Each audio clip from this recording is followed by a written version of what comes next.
Assalamu alaikum to all of you. Welcome to CHS Forum. Corruption is paid by the poor. यानी गरीब के गरीब तर होने के पीछे सबसे बड़ी वजह करप्शन नज़र आती है। और अगर इस करप्शन के ओरिजिन को पाकिस्तान के हिसाब से समझें तो करप्शन का आगाज़ पाकिस्तान की इब्तदा से ही हो गया था। जब 1947 में इंडिपेंडेंस हुई तो माइग्रेशन के अमल में बचने वाले एसेट्स जो यहाँ से हिंदू और सिख हजरात अपने एसेट्स छोड़ कर गए थे, वो वहाँ से आने वाले माइग्रेंट्स ने जो है उन रिसोर्सेज को डिस्ट्रीब्यूट करना था इक्वली, ताकि कोई भी जो है जो इंसान है उसका हक मारा ना जाए, डिज़र्विंग इंसान को उसकी जगह मिले। जबकि ऐसा नहीं हुआ। यानी इब्तदा से ही ये जो मिनास है करप्शन का, ये पाकिस्तान की ज़मीन में इंट्रांच नज़र आता है और आज भी इसके असरात नज़र आते हैं। चाहे आप तजावुज़ात की बात कर लें या फिर जो है वो इंस्टीट्यूशंस में होने वाली करप्शन की बात करें, हर लेवल पर आपको करप्शन नज़र आती है। तो आज की वीडियो में बात करेंगे करप्शन पाकिस्तान में जो है वो किस तरह से असरअंदाज हो रही है, उसके क्या इम्पेक्ट्स हैं, क्या सोल्यूशन होना चाहिए। इन तमाम तर चीज़ों पर आज बात करने वाले हैं। तो चलते हैं वीडियो की तरफ। सबसे पहले मैंने आपके साथ ये जो स्टैट्स शेयर किए हैं ये हैं ट्रांसपेरेंसी इंटरनेशनल की, जो कि पाकिस्तान को रैंक करता है 120 आउट ऑफ 198 कंट्रीज़। ठीक है जी, यानी कि पाकिस्तान रैंक करता है 120th नंबर पर जो है वो करप्ट कंट्रीज़ में। ठीक है, और अगर इसकी स्कोरिंग को मैं आपको समझाऊं तो यहाँ पे जो 100 है ये मैक्सिमम पॉइंट है। ठीक है जी, और जो हाईली करप्ट होंगे उनके जो है वो ज़ीरो स्कोर होगा। इसी तरह से ज़ीरो से बढ़ता जाएगा, करप्शन कम होती जाएगी। 100 पर जो है वो जो है वो वेरी क्लीन सोसाइटी कहलाती है। तो ये ट्रांसपेरेंसी इंटरनेशनल की जो है वो करप्शन परसेप्शन इंडेक्स 2019 की के रिज़ल्ट्स हैं, जिसमें पाकिस्तान को 120th पे रैंक किया गया और स्कोर पाकिस्तान का 32 है। ठीक है जी, अगर मैं इसके ओवरव्यू की बात करूं तो यहाँ पे जो है आपको एक चीज़ नज़र आएगी कि अफ्रीका के अंदर जो है वो आपको बहुत ज़्यादा करप्शन नज़र आ रही है। ठीक है जी, फिर इस रीजन के अंदर भी आपको करप्शन नज़र आ रही है। अच्छा, ये वाला रीजन आपको जो है वो यूरोप वाला ये नज़र आ रहा है कि यहाँ पे करप्शन कम है। ठीक है, और जहाँ पे करप्शन कम है वहाँ पे एजुकेशन का मेयार भी अगर आप कंपेयर करेंगे तो आपको अंदाज़ा होगा कि एजुकेशन जो है वो डायरेक्टली जो है वो रिलेट कर रही है। अगर आप देखें फ़िनलैंड हो गया, ठीक है, फ़िनलैंड 5th नंबर पर रैंक करता है इन करप्शन परसेप्शन इंडेक्स, और उसकी एजुकेशन सिस्टम भी 5th 6th पे रैंक करता है। तो एजुकेशन का डायरेक्ट लिंक नज़र आ रहा है। तो जब आप एनालिसिस करोगे एस्से राइटिंग के अंदर या पाकिस्तान करंट अफेयर के अंदर इस टॉपिक की, तो आपने इस तरह से रिलेशन को जो है वो आपस में कनेक्ट करना है कि जी एजुकेशन और करप्शन ये इस तरह से इंडिकेटर्स जो हैं वो मीट कर रहे हैं। ठीक है जी, तो ये तो बात हो गई एक ओवरऑल जो है वो करप्शन के परसेप्शन की। अब हम बात करते हैं करप्शन है क्या। ट्रांसपेरेंसी इंटरनेशनल डिफाइन करती है करप्शन को, corruption as the abuse of interested power for private gain. यानी कि पावर जो है जो आपको दी गई है उसका मिसयूज़ या प्राइवेट गेन के लिए उसका यूज़ जो है वो करप्शन कहलाता है। ठीक है, अगर आप किसी इंस्टीट्यूट में हैं और आप जो है वो अपने रेफरेंस अपने इख्तियारात को इस्तेमाल करके वहाँ पे रिक्रूटमेंट करवा लेते हैं किसी इंसान की, तो ये करप्शन के ज़मरे में आता है। इसी तरह से अगर एक स्कूल टीचर है और वो जो है पैसे लेकर किसी बच्चे को पास कर देता है तो ये करप्शन है। लेकिन करप्शन सिर्फ ये नहीं है कि आपने अब्यूज़ किया, करप्शन ये भी है कि आपने अपनी रिस्पॉन्सिबिलिटीज़ को पूरा नहीं किया। ठीक है, अगर वही टीचर बच्चों को ठीक से पढ़ा नहीं रहा है, अपनी जिम्मेदारियां पूरी नहीं कर रहा है, तो वो भी करप्शन कर रहा है। हमारे कल्चर में सबसे बड़ा मसला ये है कि हम इस चीज़ को करप्शन में कंसिडर ही नहीं करते कि जी अगर कोई अपनी रिस्पॉन्सिबिलिटीज़ पूरी नहीं कर रहा तो वो भी करप्शन के ज़मरे में आता है।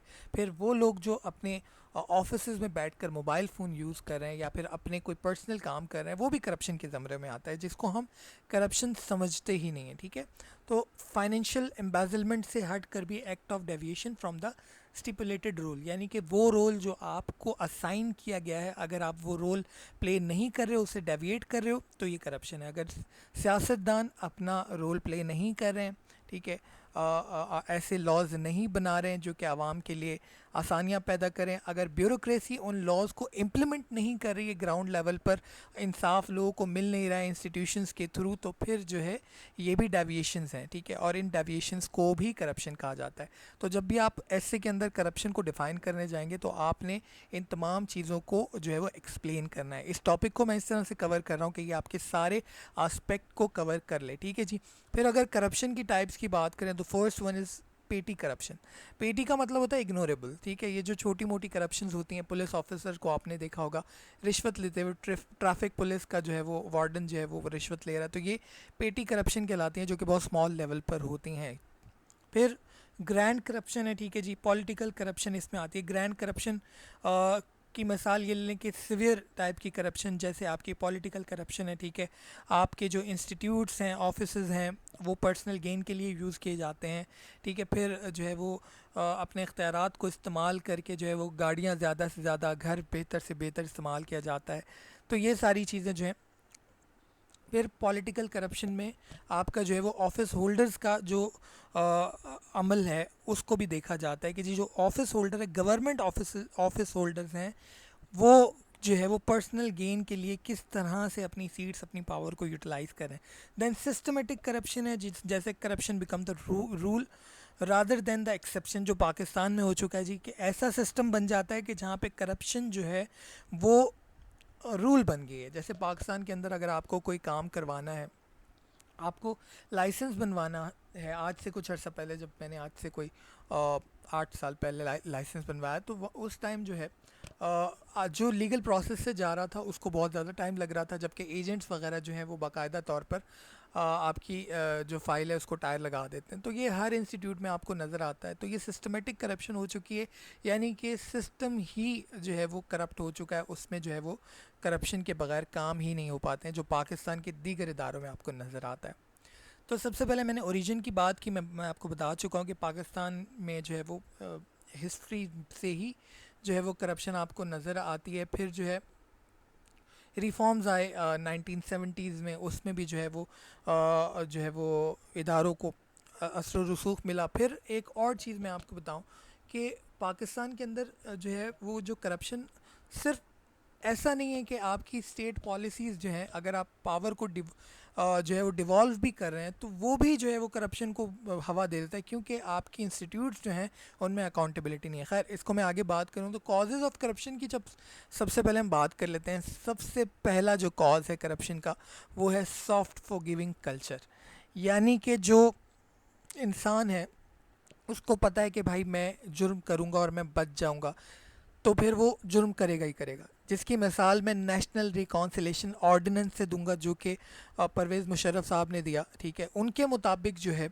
वो 1986 से लेकर 1999 तक जितने भी लोगों और जितने भी पॉलिटिशियंस थे, उनके ऊपर जो केसेस थे उनको सबको ग्रांट कर दी गई एमनेस्टी, यानी कि माफ़ कर दिया गया। ये था एनआरओ, जो कि आज भी आवाम जो है वो इमरान खान साहब कह रहे हैं कि जी एनआरओ नहीं मिलेगा। तो ये इस तरह की सॉफ्ट फॉरगिविंग कल्चर को ख़त्म करना होगा। फिर इसकी एक और मिसाल आपको एमनेस्टी स्कीम दूसरी दफ़ा गालिबा मैं देख चुका हूँ कि अभी एमनेस्टी स्कीम आती है कि जी आप अपने असासे डिक्लेयर कर दें, कहाँ से आए हम नहीं पूछते, ठीक है, आप बस डिक्लेयर कर दें। तो ये चीज़ें सॉफ्ट फॉरगिविंग कल्चर की, अगर इस तरह से रहेगा तो फिर जो है वो बहुत मुश्किल है कि करप्शन को कंट्रोल किया जा सके। देन पुअर जुडिशल इंफ्रास्ट्रक्चर, हमारा जुडिशरी का निज़ाम जी तारीख़ पे तारीख़ और तारीख़ पे तारीख़। इसकी एक मिसाल आपको मैं दूं कि एक औरत जिसका नाम अस्मा नवाब था, ठीक है, उसको जी सेंटेंस किया गया कि उसने अपनी फैमिली को मर्डर किया है, और 20 साल बाद पता लगा कि जी जो सेंटेंस किया था वो गलत था, और जो अक्यूज़ था वो रॉन्गफुली अक्यूज़ किया गया था उसको, ठीक है। 20 साल बाद पता लगता है कि वो उस जुर्म की सज़ा काट रही थी जो कि जुर्म उसने किया ही नहीं। तो इस तरह की एग्जांपल्स भरी पड़ी हैं हमारे जुडिशल इंफ्रास्ट्रक्चर में। फिर नैब ने भी अभी कहा जी हमारे पास इतनी टीम ही नहीं है कि हम जो है वो केसेस का फ़ैसला जल्द कर सकें। तो इंफ्रास्ट्रक्चर के ऊपर काम करने की ज़रूरत है। कोशिश किया जाए कि जी जो आपकी अदालतें इनको बढ़ाया जाए, ठीक है, ताकि जो है वो केसेस जल्दी से जल्दी रिजॉल्व हो सके। तो जुडिशल इंफ्रास्ट्रक्चर अगर आपका जो है वो कानूनी निज़ाम ही इफ़ेक्टिव नहीं होगा तो आप किस तरह से जो है वो करप्शन को कंट्रोल करेंगे? तो फिर कॉज जो है ना ये बहुत बड़ा बन जाता है।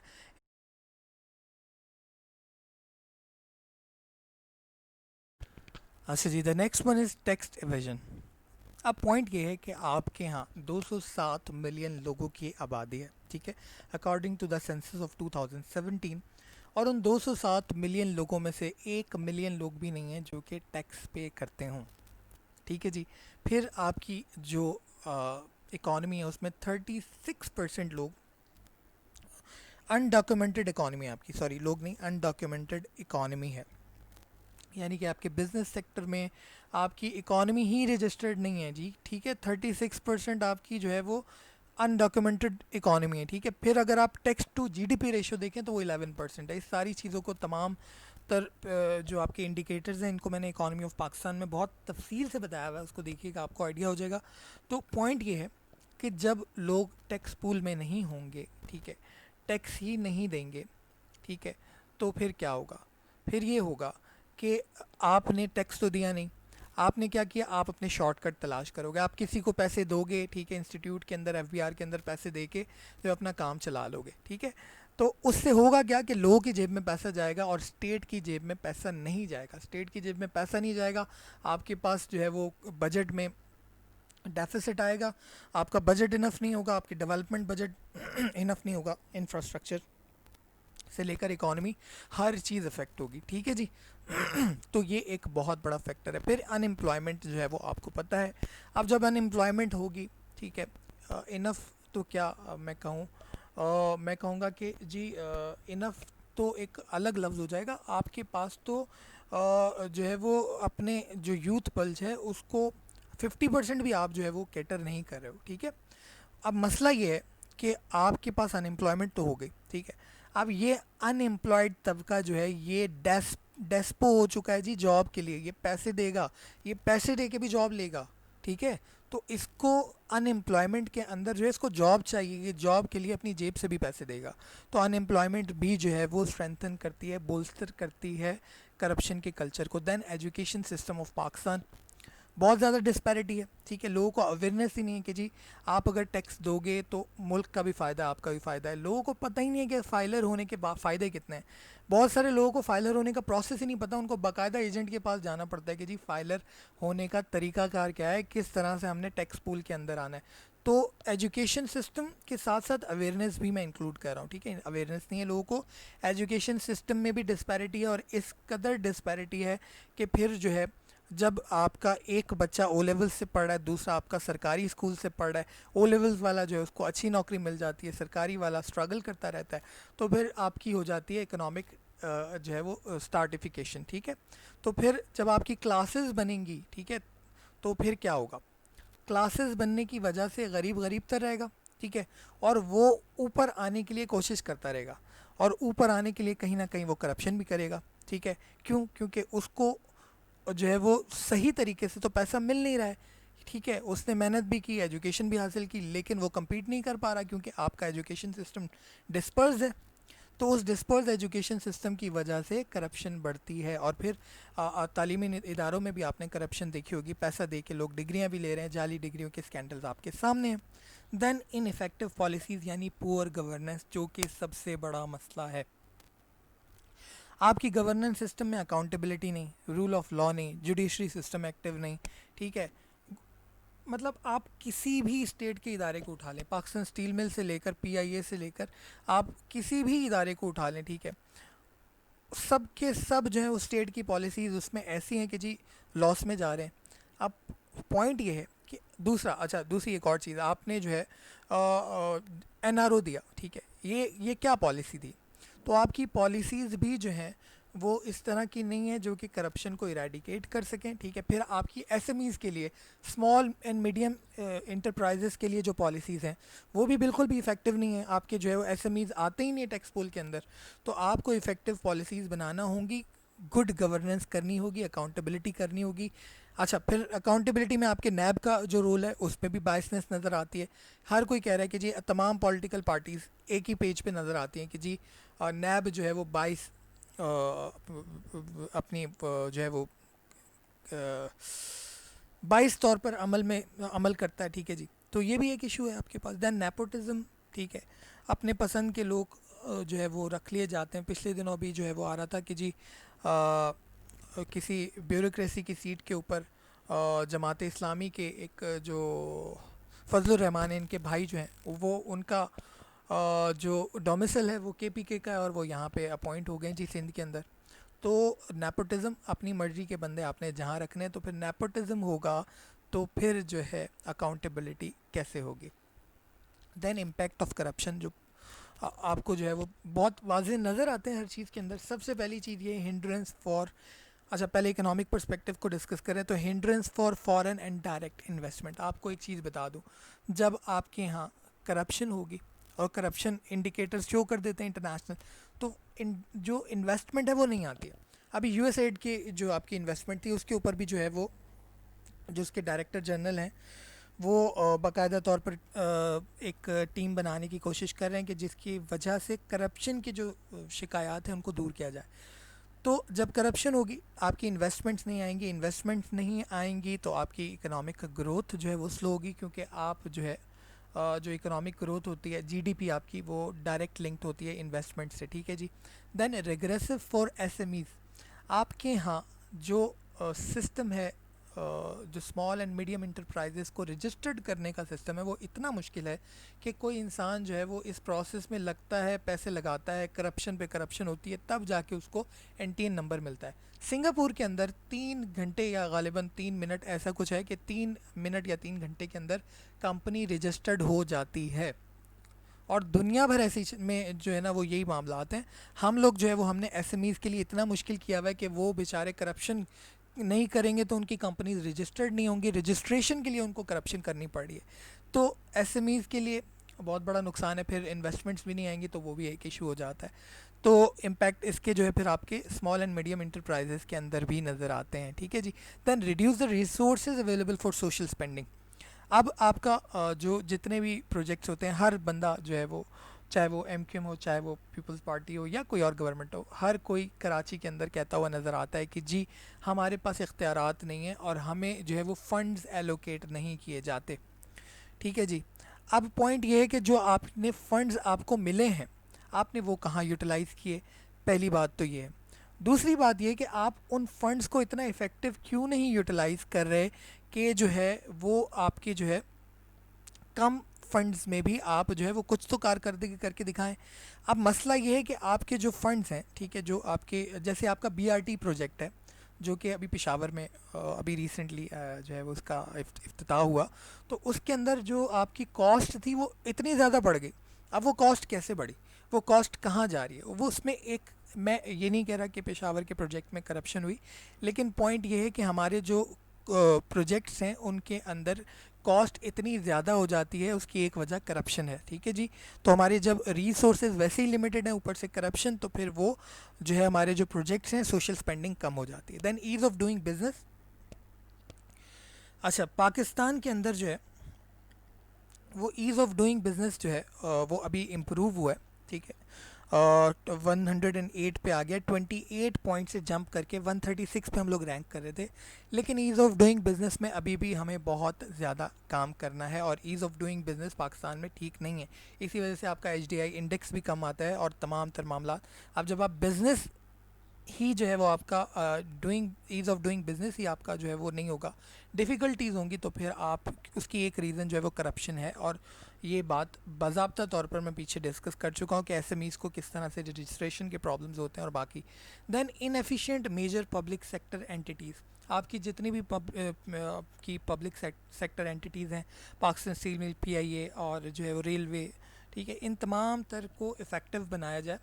ये इन एफिशिएंट इसीलिए हैं क्योंकि इनमें करप्शन हो रही है। आप लाइसेंस बनवाने चले जाएं, आप किसी और इदारे में चले जाएं, पुलिस स्टेशन, अच्छा जी, आपकी जो ट्रांसपेरेंसी इंटरनेशनल की रिपोर्ट है उसके मुताबिक पुलिस जो है वो पाकिस्तान की सबसे करप्ट इदारा है, ठीक है जी। अब आपका जो पब्लिक सेक्टर जितने भी हैं, ठीक है, उसमें आपको बाज़ाब्ता तौर पर करप्शन नज़र आती है, ठीक है। जो भी प्रोजेक्ट उठा के देख लें आप, उसमें आपको मसाइल नज़र आते हैं। तो ये भी आपकी इकॉनमी के ऊपर डायरेक्ट इम्पेक्ट कर रहे हैं।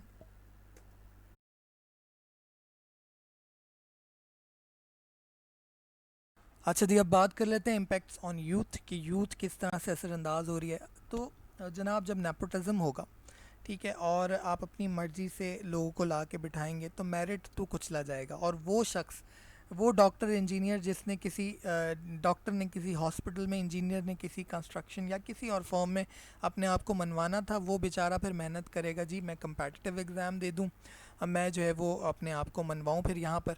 अब पॉइंट ये है कि जब मेरिट जो है उसकी कदर नहीं होगी तो फिर मिस एलोकेशंस होती हैं टैलेंट की, रिसोर्सेज की, और जब जब टैलेंट जो है वो मिस एलोकेट हुआ है, तब हमने नुकसान उठाया, ठीक है जी।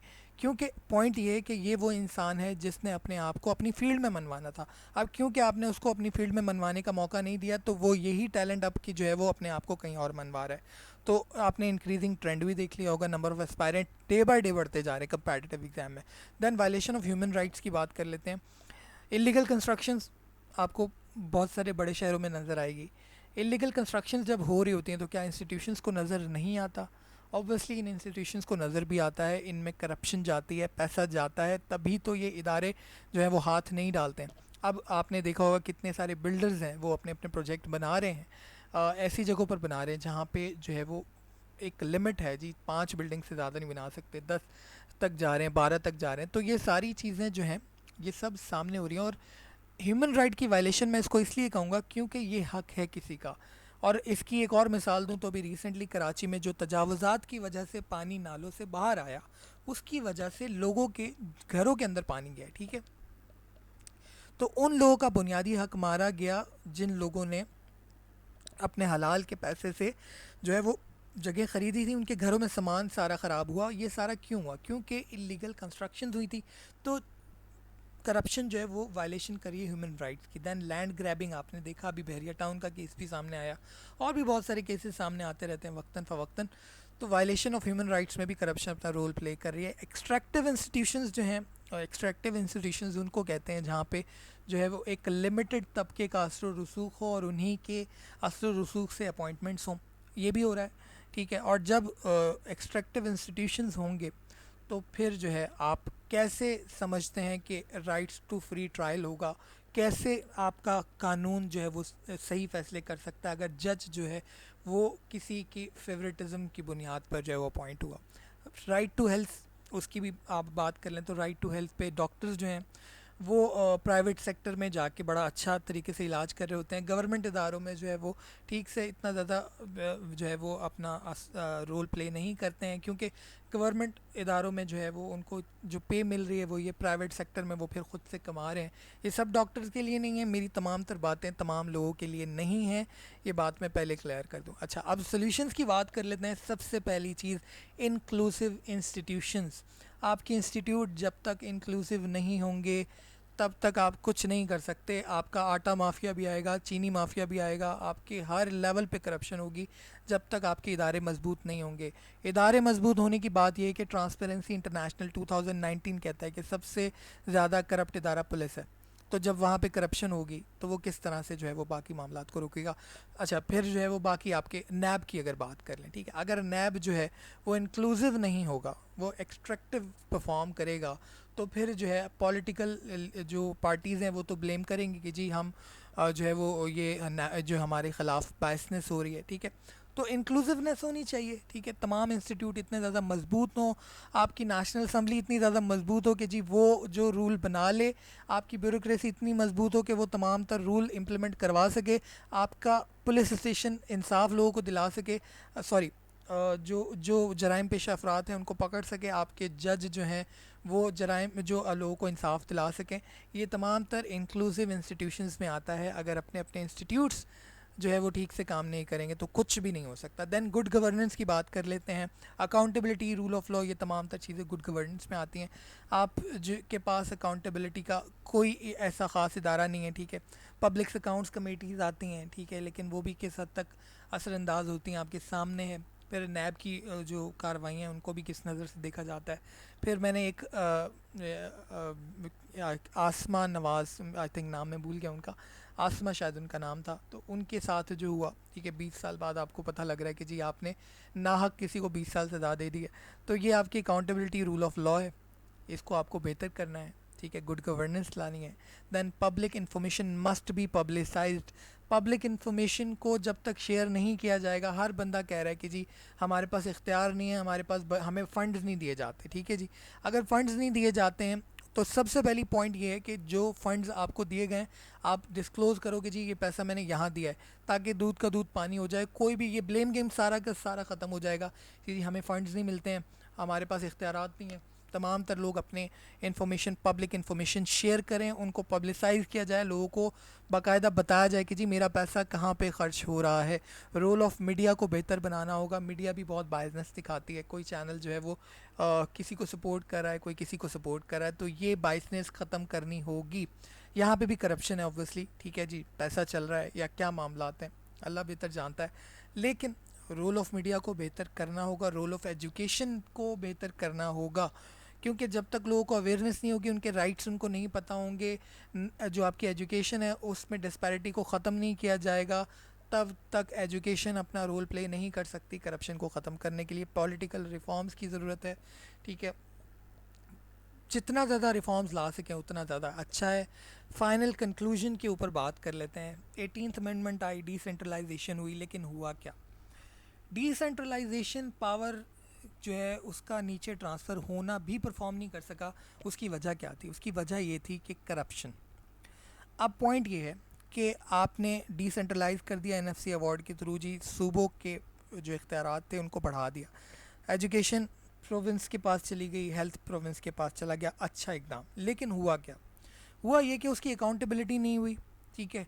और आपके तालीमी इदारों का सिंध के अंदर क्या हाल है, आप रिपोर्ट्स उठा के देख लें, आपको स्टैट्स पता लग जाएंगे, ठीक है, ग्राउंड लेवल पे, ठीक है, आपको पता लग जाए कि एजुकेशन सिस्टम का क्या हाल है। हेल्थ सेक्टर पे कुछ काम नज़र आता है, लेकिन बहुत सारी इंप्रूवमेंट की ज़रूरत है, क्योंकि अगर हेल्थ सेक्टर आपका अच्छा हो तो फिर भाई आपको इलाज करवाने के लिए बाहर जाने की क्या ज़रूरत है, ठीक है।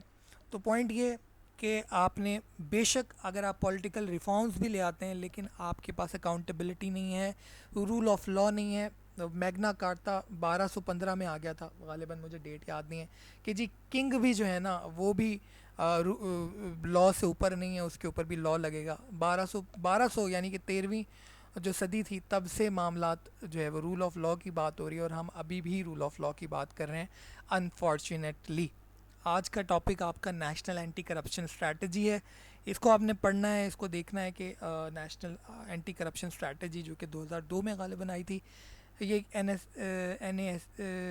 NACS ये परफॉर्म क्यों नहीं कर सकी, या क्या इसने जो है वो मामला चलाए, इसके ऊपर मैं नेक्स्ट लेक्चर में भी बात करूँगा। आज की वीडियो में इतना ही था। आपके टॉपिक्स मेरे पास आते रहते हैं, CSS फॉरम 121 पे आप जो है वो अपने टॉपिक्स भेज सकते हैं, लेकिन क्योंकि मेरे पास बहुत सारी डिमांड्स होती हैं, थोड़ा सा टाइम लग जाता है आपकी जो भी रिक्वेस्ट है उसको प्रोसीड करने में। आज की वीडियो में इतना ही था। वीडियो पसंद आए लाइक एंड शेयर करना मत भूलिएगा, चैनल सब्सक्राइब करना बिल्कुल मत भूलिएगा। Thank you.